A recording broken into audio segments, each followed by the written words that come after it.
இந்தியாவின் முஸ்லிம்கள் வரலாறு மிகவும் பழமையானதும் விரிவானதுமாகும்.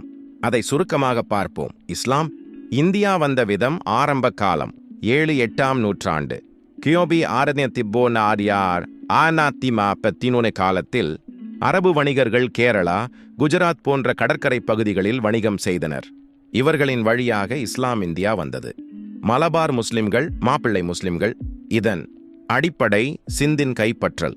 7 முகம்மது பின் காசிம் தலைமையில் அரபு படைகள் சிந்து, இன்றைய பாகிஸ்தானின் பகுதி கைப்பற்றியது. இதுவே முஸ்லிம் ஆட்சியின் தொடக்கமாக கருதப்படுகிறது. முஸ்லிம் அரசுகள் இந்தியாவில் டெல்லி சுல்தானகம் 1926. முஸ்லிம் ஆட்சியின் மிக முக்கிய கட்டம். மம்லூக், கில்ஜி, துக்லக், சயீத், லோதி போன்ற வம்சங்கள். இந்தியாவின் வடபகுதியில் இஸ்லாம் பரவியது.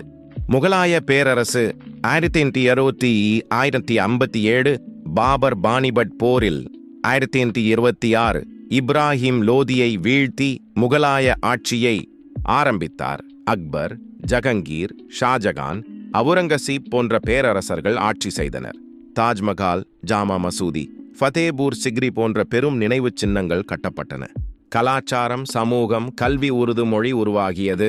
பெர்ஷிய, அரபி, துர்க்கியம் பிளஸ் இந்திய மொழிகள் கலப்பு. சூஃபி சாந்துகள் காஜா மொயினுத்தீன் சிஷ்டி, நிசாமுத்தீன் அவ்லியா மூலம் சமாதானமாக இஸ்லாம் பரவியது. இசை, கவிதை, கல்வி மையங்கள், கலை சிற்பங்கள் வளர்ச்சி பெற்றன.